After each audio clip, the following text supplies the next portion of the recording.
there goes Henri Bergson. He's a great opponent of Cartesian dualism.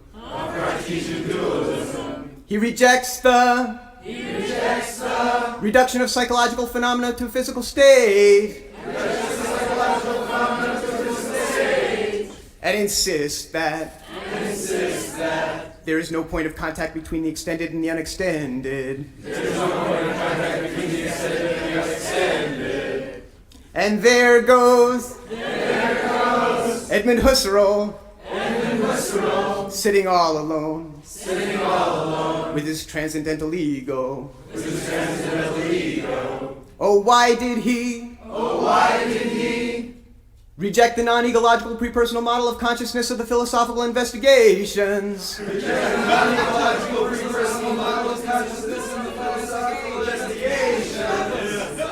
To us, that was an abomination. Okay, here's the midterm. Oh, right on. All right. So, first of all, that's Dr. Hugh Blumenfeld. He wasn't a doctor when he recorded that. And I said to my producer, Lily Tyson, today, if we play this at the beginning of the show and we can't get two philosophers to laugh at it, there's something really wrong here. Let me tell you who our two philosophers are here at the top of the show. Stephen Nadler is the co-author of When Bad Thinking Happens to Good People, How Philosophy Can Save Us from Ourselves, and a philosophy professor at the University of Wisconsin-Madison. And I basically could apply the same thing to Larry Shapiro. All of the same things are true about Larry Shapiro, although... Well, our names differ. Your names differ, exactly. I was going to say it would be a logical fallacy to say that you were the same person simply because you both have the same qualifications and titles and stuff like that. That would be a massive error in the philosophy of reference. There we go. So we're all warmed up and ready to get going here. So first of all, we are here to talk about the book, When Bad Thinking Happens to Good People, How Philosophy Can Save Us from Ourselves. We are, I think, in the middle of what is widely described now as an epistemic crisis, which is kind of amazing that the word epistemic is being widely used in almost any context. So, Larry, as we begin here, the book starts out looking at a whole bunch of things that are being believed in sort of larger and larger audience sizes, whether it's misinformation about COVID and COVID vaccines, or whether it's a failure to accept what appeared to be completely legitimized election results, whether it's QAnon, whether it's the notion that the Sandy Hook tragedy did not really occur, the belief that 9/11 did not unfold as the official accounts of it say that it did. These are all things that seem very, very obviously wrong and sometimes outlandishly wrong. And yet they seem to be acquiring adherents as opposed to losing them. So maybe just start there. I mean, why would that be the case? Why would we see the ranks swelling in those particular cohorts? I think what we see is people making the same mistakes that people have always been making. People are subject to various kinds of fallacious reasoning, things like confirmation bias, where a confirmation bias involves looking at only the evidence that supports your belief and not looking at the evidence that tells against it. So people have always suffered from this kind of bias. And there are also other sorts of biases people suffer from, for instance, not thinking about the likelihood of an event when trying to decide how much support there is for belief in such an event.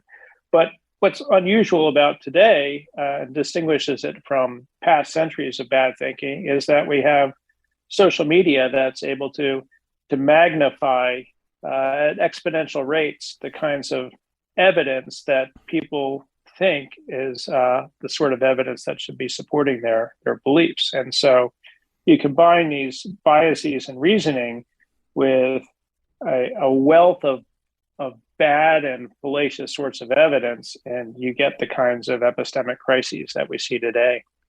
All right, so I'm going to do something incredibly cruel to two people who work at a university in Wisconsin, but I think it also might be fun. So last year, right around this time, right around this time last year, a person named Aaron Rodgers was asked by the press if he had been if he had been vaccinated. Oh, I know where you're going. Yes. I know where you're going. Yes. And so his answer was, yes, I'm immunized.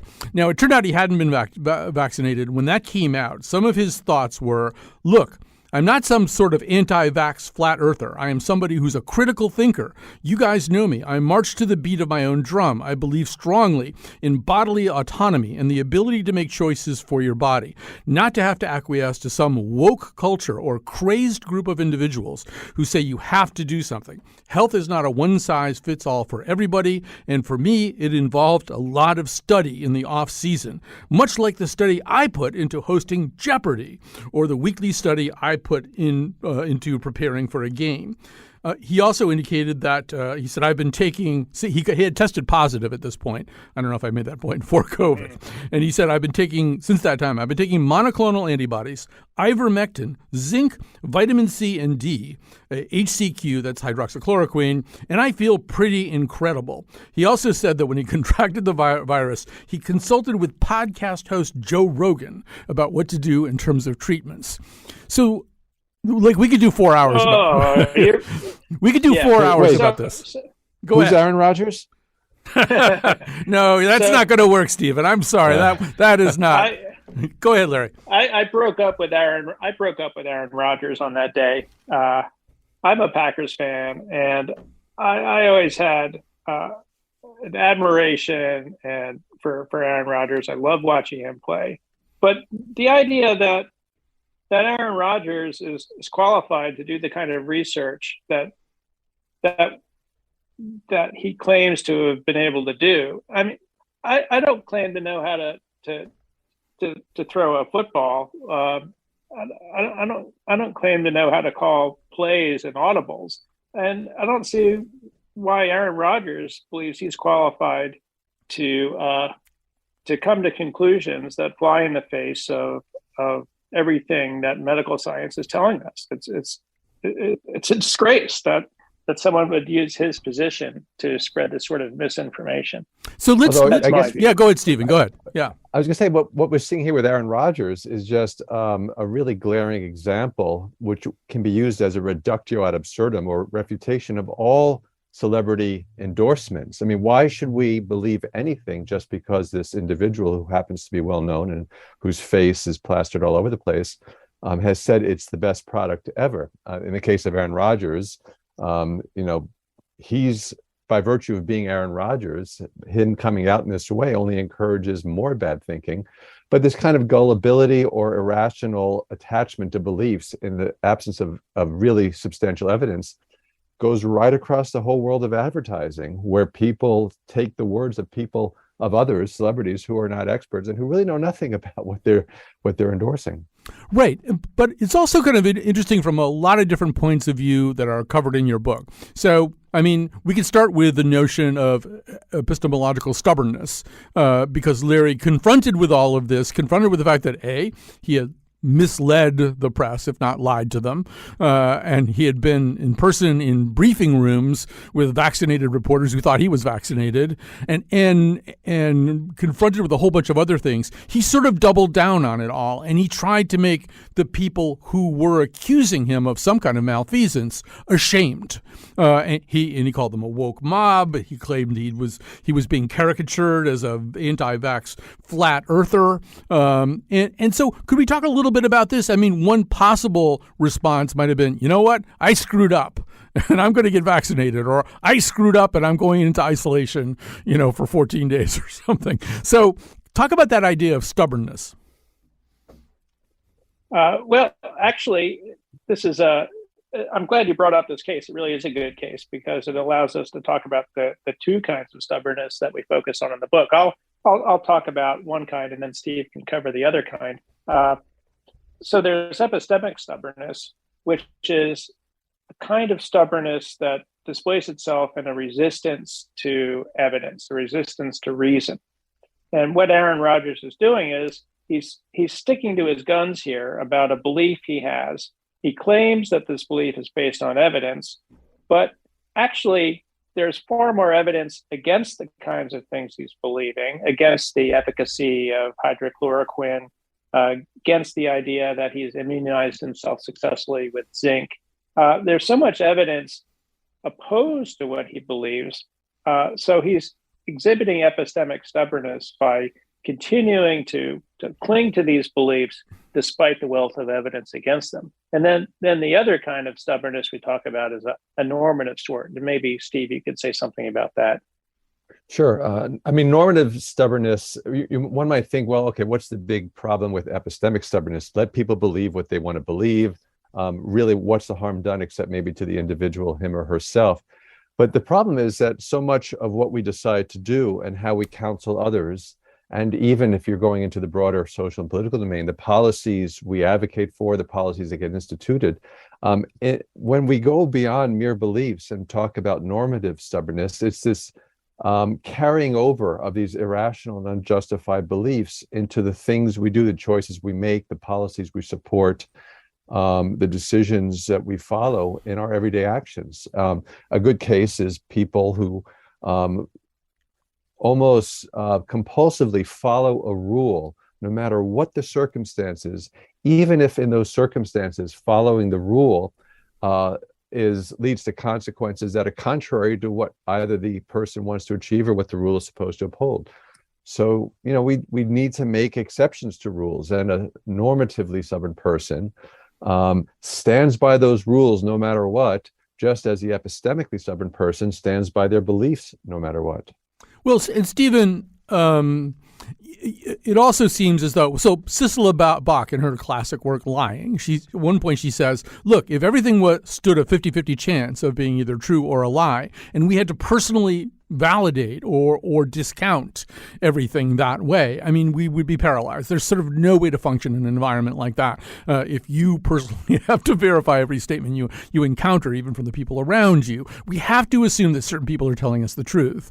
And we also have to believe that certain consensuses, if that's the plural of consensus, are also true. But I feel like we're in an environment now where, because in fact you can get confirmation. Aaron Rodgers went to the quote unquote expert Joe Rogan. Joe Rogan is a former comedian and mixed martial arts guy who kind of does this chopping it up podcast. It is the most popular podcast in America by an enormous margin.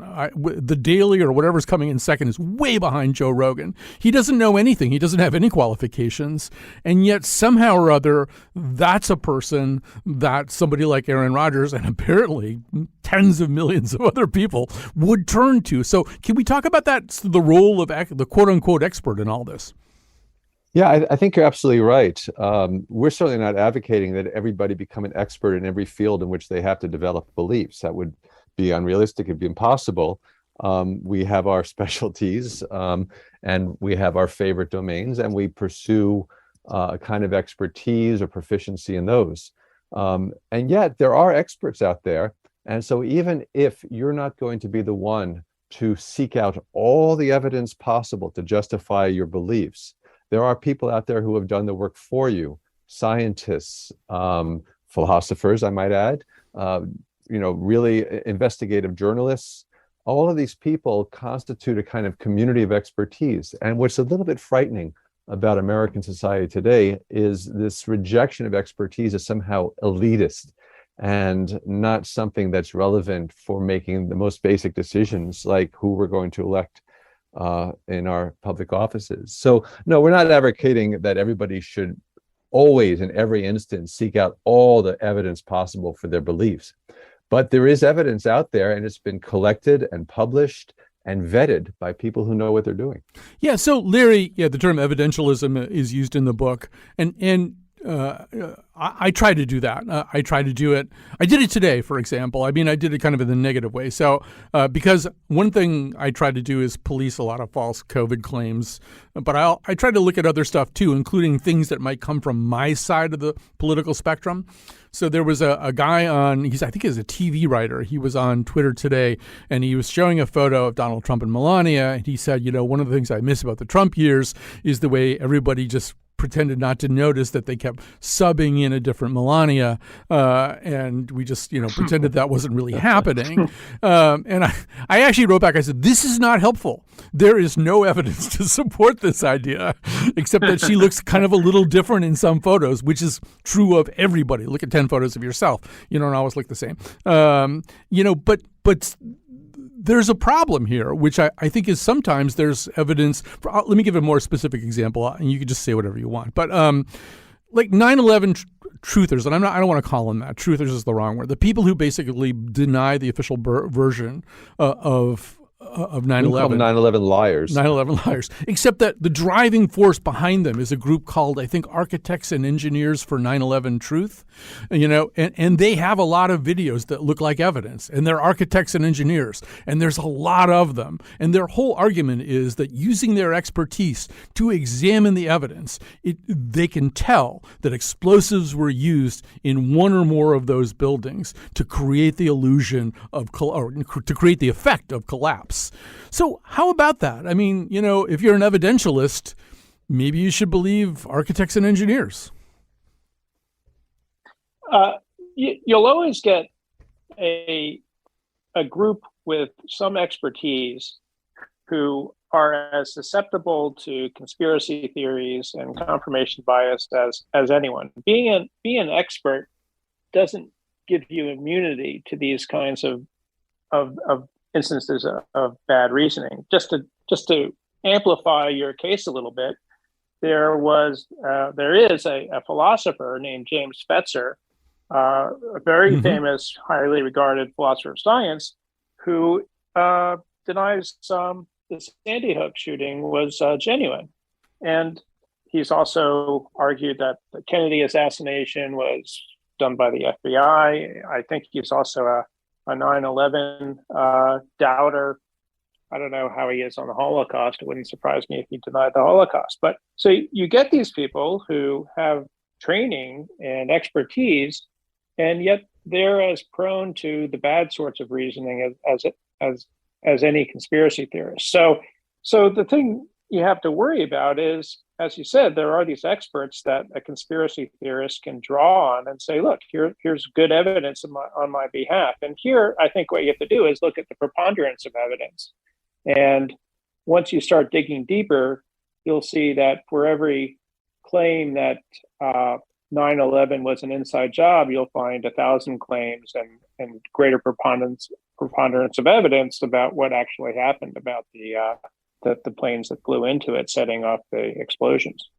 So obviously we also live in an environment now where people who believe set of facts A, when confronted with set of facts B, either by, legacy media, New York Times, Washington Post, CBS, or by fact-checking organizations ranging from the Washington Post and Glenn Kessler to Poynter.org to factcheck.org to PolitiFact, they just discredit those things, right? They say, well, I mean, there is a sort of a begging the question thing that goes on there. Why do I still believe set of facts A, even though those people just told me they're wrong? Because those people are part of the problem. They're the people who are lying to me. And I'm wondering, Larry, how we get around that, how we deal with that issue. I think you have to be very careful about studying the credentials of the kinds of things you're reading. If you're reading about a new kind of medicine that's going to cure you of COVID or prevent COVID, you want to check to see whether the people promoting this medicine have some sort of financial stake in it. You want to read whether the publications, the research that has been done to support these claims has been refereed by responsible, has been through refereeing processes. And it is getting harder, I think. I can understand why many people just don't know what to believe anymore, because social media being what it is, the 24-hour news cycle, we're being bombarded with all sorts of contrary reports. And it takes more effort today than it used to sort through all this information to find out which is the reliable information. And I don't have a good answer for how this can be done easily. Or it was Colin, yeah, go ahead. Colin, this what you described really points to a deeper problem in this pandemic of irrationality. I mean, it's one thing to face the challenge of assessing your beliefs in the face of evidence and trying to decide whether your belief is justified. But the deeper problem, and I think Larry's right, it's more difficult, but it's maybe more insidious, is the refusal to assess not your beliefs in the face of evidence, but the sources of evidence themselves. It's sort of a second order problem. We're not examining our beliefs, but we need to reflectively and critically examine the evidence on the basis of which we're going to examine our beliefs. And I think people, given the number of sources of information and the way it's increasing, and perhaps a lack of education in assessing these sources, people don't know who to believe. I think also there's a problem with people failing to understand the structure of scientific knowledge, the structure of reaching the truth about something. And you know, if you're more familiar with it, you understand that it's a process often of trying out some things, getting them wrong, correcting your mistakes. And I think once you start doing that, you start to lose the confidence of a certain group of people. I'm going to give you an example. This is Dr. Anthony Fauci, needs no introduction, but very early in the pandemic. It's January of 2020. He's doing a coronavirus news conference. This is A3, Cat, A3.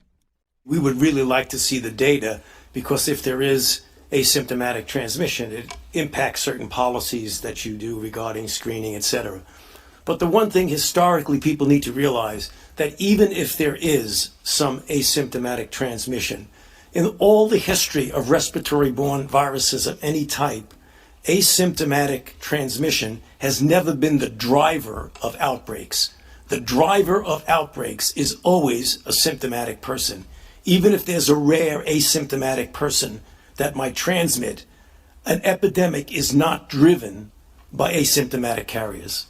So a couple of things here. First of all, one thing that Fauci probably didn't realize is that a number of people would put that clip up on YouTube and probably take out the first statement. We would like to see the data, because if there is asymptomatic transmission, it impacts certain policies. And also that clip would survive forever. I mean, he obviously realized pretty soon that wasn't true, and that in fact asymptomatic transmission was actually one of the kind of defining characteristics of COVID-19. And so then he had to do that. But there's a way, Stephen, in which knowledge and information flows and changes, but people don't necessarily flow and change with it. They're not necessarily moving at the same pace of the river of knowledge and change. So it's not unheard of to run into that clip on social media now and have some guy say, no, Fauci said asymptomatic transmission can't happen, or is unlikely to happen, or is almost definitely not the driver of this pandemic. And that's kind of a problem too, because people don't get that science gets something wrong and then fixes it if they possibly can. Well, anyway, you say more about that, Stephen. No, I think that's absolutely right. And that's why and part of the difficulty here and the challenge is not just to consider what sources are being cited, but who's doing the citing. People who come across that clip need to ask themselves, well, who's showing us this clip, and what may or may not be their agenda. Scientists, I mean, experts in science who aren't, let's say, corrupted by any biases, political or otherwise, are perfectly honest and even skeptical about the status of their conclusions. They know that coming down the road any day may be some evidence that falsifies their theory. That's how science works. Confirmation doesn't mean something has been established as true forever, but rather it has not yet been falsified. That's one of the standard models of science. But unless we can actually ask, who is presenting me with this evidence, and why are they presenting it to me? What's their background? What's the source? Is it the New York Times? Is it Fox News? Is it some guy working out of his living room in Omaha, Nebraska? Without that kind of critical reflection on the source of the clip or whatever it is we're looking at, we're not really going to be able to honestly assess the evidence. All right, we're going to go to a break here. This is the time where I should actually confess I am a lifelong, more than 50-year-long Packers fan. So I had the same problems with the Rodgers that you guys had. So anyway, let's take a break here. We're going to come back with these two gentlemen. We're going to talk a little bit about, well, can we get better? Can we acquire, wisdom?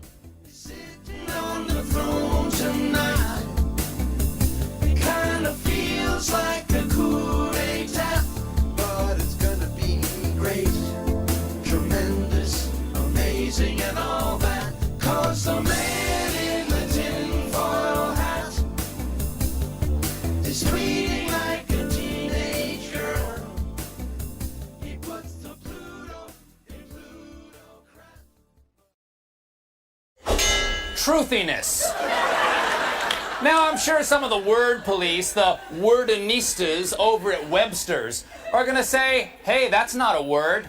Well, anybody who knows me know that I'm no fan of dictionaries or reference books. They're elitist, constantly telling us what is or isn't true or what did or didn't happen. Who's Britannica to tell me the Panama Canal was finished in 1914? If I want to say it happened in 1941, that's my right. I don't trust books. They're all fact, no heart. And that's exactly what's pulling our country apart today. Because face it, folks, we are a divided nation. Not between Democrats and Republicans or conservatives and liberals or tops and bottoms. No. We are divided between those who think with their head and those who know with their heart. That obviously is Stephen Colbert. It's in 2005, and I think in a way he saw, the way comedians sometimes do, some of our problems coming. Some of our problems were already here in the form that he describes. I'm talking right now to the two authors of When Bad Thinking Happens to Good People, Stephen Nadler and Lawrence Shapiro. They're both professors at the University of Wisconsin-Madison. So, Larry, that whole idea has been around for a while. In fact, if you go back even further, in the 1980s, during the Iran-Contra crisis, Ronald Reagan went on television and he said, we did not, I repeat, we did not trade arms for hostages. And then about 4 months later, when the Tower Commission had investigated this, he had to go back on television. And what he said at the time was something along the lines of, it turns out that we did trade arms for hostages. I said the other thing, but we did. He goes, it turns out that we did trade arms for hostages, even though in my heart, I continued to believe that my first statement was true. I mean, he had actually sort of hived off two versions of reality.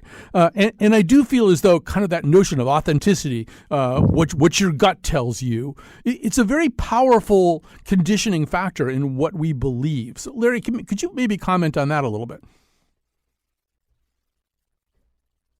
Yep. Do we still have Larry? Larry, are you there? All right. How about you, Stephen? Go ahead. Somebody. Yeah. Sorry, yeah, I'm here. Go ahead, Steve. No, go ahead. I agree with you, Colin. The gut is a very hard thing to deny. We get these intuitions. We get these ideas about how things should be or how things would go if we wish they go the way we want them to go. And for that reason, we get statements like Reagan's, or we get people insisting that there are weapons of mass destruction in Iraq when, of course, there aren't any, and trying to resist what we want to be true is sometimes a hopeless game. But look, we have the tools, we have the knowledge in order to temper these sorts of temptations we have to simply believe what we want to believe. And I think we just have to be more careful and sift through the sorts of evidence, look at long form journalism, see what these people on the ground have to say, and resist simply these knee jerk attractions that we have to views that we like. Right. And it's interesting, It you know, also might be- go ahead. Yeah, go ahead, Stephen. I Yeah. was going to say, it also might be possible that what they say they believe in their heart, they don't believe in their heart. They're just simply lying. Well, there's that too. But I do think, you know, that the term visceral, you know, it refers to the viscera, to the guts, really. And there's a way in which the more our guts are riled up by something. I mean, 9/11 was a very visceral, penetrative experience for Americans. And so as a result, when people started, including people in Washington, started saying, you know, Saddam Hussein was behind that, which was absolutely 100% untrue, it was easier to get people to believe it because they were already viscerally aroused and outraged by what had happened so far. So, Stephen, we have just a little bit of time here to talk about the kind of second half of this book, where the question is, can we get better? Are there ways, perhaps even within the world of philosophy, where we can find better tools to interpret reality and to know whether or not what we believe is actually true? I think there are. I think basically we are optimists about that. Otherwise, we would have thrown in the towel in teaching philosophy, because what philosophy is about, and the subtitle of the book is How Philosophy Can Save Us from Ourselves, it's about teaching people how to be epistemically responsible. That is, how to form their beliefs on the basis of evidence in a not as necessarily as experts, but in a responsible way, and also how to give up your beliefs in the face of contrary evidence. Earlier, I spoke about a pandemic of irrationality. And what philosophers do is they point out the different ways, not just in which we can be rational, but the many ways in which we can be irrational. And most people don't end up taking a philosophy course until they go to college or university, which is a shame, and maybe they don't even take a philosophy course there. But we teach our children math and science at a very early age, and those are difficult disciplines. Why aren't we teaching them philosophy? Why aren't we teaching them how to be responsible and good thinkers, which of course is the same thing as teaching them how to be responsible and good citizens and responsible and good human beings? Because a lot of our moral decisions, not just our political decisions, but our ethical choices are reflections of how we happen to think. And until we educate American children in the canons of good thinking and teach them how to be responsible in forming and abandoning beliefs, it's hard to see where the future of this country is going. You know, it's been a weird year here for us on the show. For some reason or other, we've wound up back with the Iliad about 4 times already this year, and we wound up doing an entire show about the Iliad. And then you guys are citing the Iliad in your book too. But it's kind of interesting in the Iliad because one of the things that the Greeks do in the Iliad is, and the Trojans for that matter, they have a lot of conversations about this stuff. There's a lot of just talking in the Iliad about how are we going to handle this? What's the right way to handle this? How should we interpret events in a way that gives us a pretty clear picture of what we should do? So, you know, if Agamemnon takes Achilles' concubine, what's the right way to straighten this thing out? What is Achilles entitled to concubine-wise or compensation-wise? And Stephen, maybe you can say a little bit more about that, because in some ways I feel like that's a conversation we're also not having. What's the right way to deal with this? We've already decided, based on the categories we've set up for ourselves, what the right thing is and the wrong thing. Well, I like the way that you bring up the Iliad. One of my favorite episodes in the book is I think it's in book 9, where Sarpedon, one of the great warriors there, is wondering, should he go into battle? What's the value that's going to move him? Does he want to just live a long life, or does he want glory? And so he's reflecting not just on what he should do, but on the values that should be guiding him in making his choices about what he should do. And this is exactly the lesson that Socrates harped on throughout his trial. He's saying, look, you guys think you're living the best kind of life, but that's because you're not really thinking about what a good life is and what the best kind of life for a human being is. And he has that famous statement where he says the unexamined life is not worth living. What he means is that to live an examined life is to think not just about what you're doing, but about the principles and values that guide you in what you're doing. And again, that's what philosophy is all about. Socrates was the model philosopher here, and that he demands you to think about your life, to reflect on it, and ask the hard questions. And I feel like we're living in an environment, partly because of the polarization, where that's less likely to happen, where giving an inch feels like giving a mile. I'll give a concrete example. So one of the things that I'm glad I do is occasionally have lunch or dinner with a very, very dear friend, somebody that I love a lot, who is politically very different from me. He's a Republican. He worked in both the Reagan and Bush administrations. And so you get a different perspective. And one of the things that I realize is that, for example, a person can oppose reproductive choice. It goes back to the title of your book, when quote unquote bad thinking happens to good people. A person can oppose reproductive choice because he or she genuinely believes that abortion is somehow or other tantamount to murder. And if you do believe that, then the choices you make after that are effectively moral choices. You should do whatever you can to make sure that doesn't happen. But I feel as though, so then you get into a conversation. I have gone on the air and said I really do subscribe to the safe, legal, and rare argument that came out of the Clinton administration. You get people who say, well, why do you have to say rare? I mean, there's nothing really wrong with abortion. When you say rare, you're saying like there's something wrong with abortion. and I just feel as though people are very, very unwilling to give an inch. But that seems inherently part of what you're talking about. An examined life is both your own life and the life of people around you.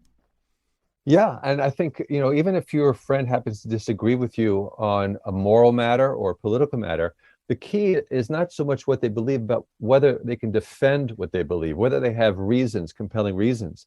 Whenever I come across a person whose views I find really a little bit too extreme, I always want to ask them, why do you believe that?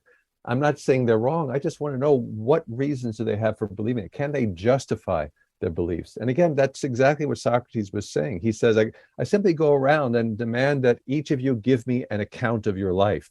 That is, you justify the way you're living. There was a great movie some years ago with Meryl Streep and Albert Brooks called Just Defending Your Life, I think it was called, where they're in a kind of purgatory and they have to explain why they deserve to go to heaven. Well, I think that's the same kind of demand that we should be making of each other, not defending whether you should go to heaven or not, but defending the way you're living and justifying your beliefs and using reasons and not just, well, so-and-so said so. All right. We have to stop there. The book is When Bad Thinking Happens to Good People. Thank you to Stephen Nadler and Lawrence Shapiro. Oh, yeah. And the subtitle is How Philosophy Can Save Us from Ourselves. Go Badgers, go Packers, at least, most of the Packers. And thanks for being here today. We're going to talk a little bit about more ways to think about your thinking, a little bit more metacognition after this. Think for yourself, 'cause I will be there with you. Do what you want to do and go where you're going to. Think for yourself, 'cause I will be there with you. Think for yourself, 'cause I will be there with you. All right, we are back. Time to say some thank yous. The first goes to Kat Pastor. She's our technical producer today and pretty much every day. Today's episode was produced by the senior producer of the Colin McEnroe Show. That would be Lily Tyson. And so thanks to both of them. In our final segment, we're going to look very specifically about how we think. I think that's a reasonably that's an easy thing to cover in 15 minutes. So joining us now is Woo Gyung An, Woo Gyung An, a psychology professor and director of the Thinking Lab at Yale University and the author of the book Thinking 101: How to Reason Better to Live Better. Welcome to our conversation. Thank you for having me here. So let's talk about some of the things that we do that may lead us into mistakes. Daniel, I think it's Daniel Kahneman who said that overconfidence is like the most ingrained cognitive bias. If you could get rid of everything else, you'd still have overconfidence. And some there are ways in which overconfidence spills over into certain categories. And so let's talk about what you referred to as fluency. Explain the allure of fluency. So the allure of fluency is that it just says, if it looks easy, then you think it's easy. Mm. And so it sounds obvious, but sometimes it can actually cause lots of problems. So for instance, especially these days, when you watch YouTube, someone cooking very fancy recipe, you think you can do it? No, you can't. And I've actually messed up my dog's hair cutting because I thought I could do it. I couldn't do it. And the problem is, especially these days, we encounter books that are highly edited, TED Talks that are practiced for hours and hours, and it creates an illusion that we can all do the same thing. But so we kind of make an error of not preparing ourselves before. So for instance, when there's a job interview coming, for instance, then we just think of in our head that I can do X, Y, and Z. And then you don't really rehearse it. And once you are starting talking about it, you started like rambling on and on, missing the point and so on. So those things can all happen. Yeah. So, yeah, I think you can even see that a little bit. At the beginning of the show, we were talking about the quarterback, Aaron Rodgers, who said something that a lot of people say these days, particularly talking about a complex question like COVID-19 and the evolving knowledge and understanding of how the disease works. He said, I did my own research. I do my own research. The implication being, I can figure this out. I'll figure out who I'm going to consult and what I'm going to look at, and I'll figure this out on my own. And to me, that also seems a little bit of like that idea of fluency. I individually have the capacity to render a judgment on this disease. Right. To me, listening to the first part, what occurred to me was the bloodletting. Do you know about bloodletting? I do. Yeah. So you let the bad blood out and to cure illnesses. And that had been persisted for over 2,000 years in the Western society. And George Washington presumably died of bloodletting. And the question is, how could our smart ancestors believe that that's true, that works? And it's because people have a tendency to seek only the information that confirm their beliefs. And once they found those evidence, they don't seek alternative disconfirming evidence. So whenever someone gets sick, they try the bloodletting. And because we have an immune system, they get better. So they say, see, bloodletting works. And what's missing here is that they should have tried not doing the bloodletting when someone is sick and whether they still get, better also. And same thing, and the what I want to point out here is that this sort of confirmation bias is not just like a bad reasoning habit. It's like part of our very adaptive cognitive systems because doing that actually preserves our mental energies and physical energies as well. So, for example, you might go to Stop and Shop 3 miles away from your house and found great apples. So next time you need good apples, you'll go to the same supermarket. You're not, evolved to try a different supermarket just to prove that your supermarket is special or other supermarkets might have better apples or something. Or if your goal is just to get apples, then you go to the same place. And that is part of the reason why we have confirmation bias. It's just a byproduct of our highly evolved cognitive systems. Right. It's part of probably our thousands of years old kind of genetic wiring. There's a way in which it was probably adaptive to take something that appeared to be true and at least had been confirmed once or twice. You can eat those berries. Don't eat those berries over there. Or if you can eat those berries, why try those berries over there if they might make you sick or kill you, right? There's sort of a way in which probably it worked pretty well for a while. Exactly. And same with the biased interpretation. So it's not that people who have views that are different from different from us, they're not really like serial killers. They're not really, like pedophilia or whatever. They're not different kinds of people. They're just like us. It's just that they see the world differently because that's their belief system. So the problem is, because of it's a part of our cognitive system, it's really, really difficult to change these biases. So another thing that you read about is the perils of examples. And once again, you can use COVID-19 pretty easily, right? I mean, we could even use Aaron Rodgers again. What did he say? He said, I'm taking ivermectin and I'm using hydroxychloroquine and zinc and stuff like that. And I feel pretty great. I feel really good. So there's an example, right? This is an example of what I'm doing works. Explain why that might be misleading. So, because you're ignoring the law of large numbers. So whenever we make predictions, the more data we have, the better, the more accurate our predictions are. So you have to rely on the larger, large amount of data to make predictions, but you rely on a single anecdote, which is just plainly wrong. And the reason why we do that is we are not evolved to deal with abstract statistics. We are, it's only like a very contemporary concept also. We are used to reasoning in terms of concrete examples that we can experience and we can imagine. So those examples are a lot more powerful than abstract numbers. Right. And I think we use those examples for that reason, and we believe those examples for the same reason. I've done the same thing. I was trying to persuade people about masks. And I finally said, well, I was teaching at Yale last spring. I was teaching a seminar, and a pretty, bunch of people all crammed into a room. And a lot of my students, being college undergraduates, they got infected. They had infections or they had direct exposures and had to isolate and stuff like that. I was making them all masks, or they're all required to mask anyway in class. I was wearing an N95 and I never got sick. I never got infected. So I would sometimes use that as an example because I think it's more convincing to a lot. I could come up with a study from Sid Rapp out at the University of Minnesota with Michael Osterholm or whatever his name is, and show, clinical evidence that masks work. But I think we're wired more to believe the personal narrative.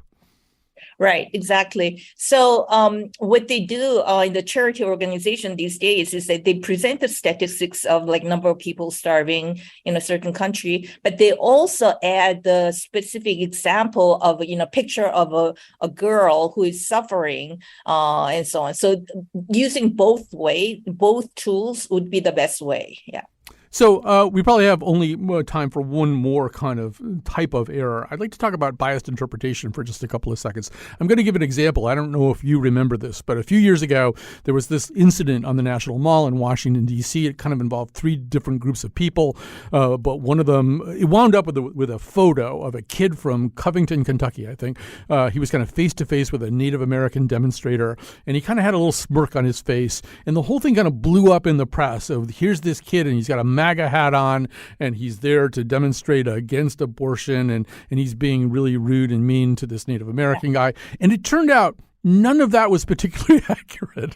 And actually that kid, his name was Nicholas Sandman, I think he won some judgments or won some settlements from news organizations. But that's how we wanted to interpret it, right? He had a MAGA hat on, so we don't like him. He's not in favor of reproductive choice, so some of us don't like that either. So that smile that he's got on his face is therefore an evil or arrogant smile. Yeah, that's the human nature again. And that is actually also a very, very powerful cognitive system because we have to use our knowledge, our beliefs in order to make sense out of the world. Otherwise, it's going to be a complete chaos. So we can recognize a chair as a single object because we already have a concept of chair. But an alien who does not know what a chair is might think of it as something that's sticking out from the floor or attached to the wall also. There's like no object boundary for that alien. So if we cannot use this sort of a top-down processing, we cannot process anything.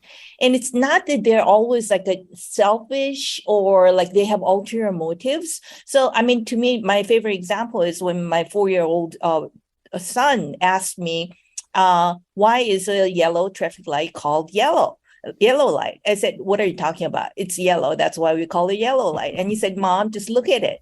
And I looked at it and it was orange. Mm-hmm. It was amber. And I saw it as yellow all my life. And I have no motivation to believe that the traffic light has to be yellow. But that's the way our culture does to us. So what I'm trying to point out is that it's all part of human nature in some sense. And we try to be a little bit more empathetic, don't treat them like aliens just because they have different views, but more like, okay, it's a part of the human nature. It's really difficult problem to solve, but let's try to solve the problems at hand. Let's focus on what we have to solve rather than trying to change each other's views. Yeah, that's my goal. I think there's something in the Bible about don't focus on the mote in the other person's eye and ignore the beam in your own eye. So we'll have to sort of end there. Woo Kyung An, a psychology professor and director of the Thinking Lab at Yale University and the author of the book Thinking 101, How to Reason Better and Live Better. Please try to do all of those things today. And if you don't succeed, there's always tomorrow.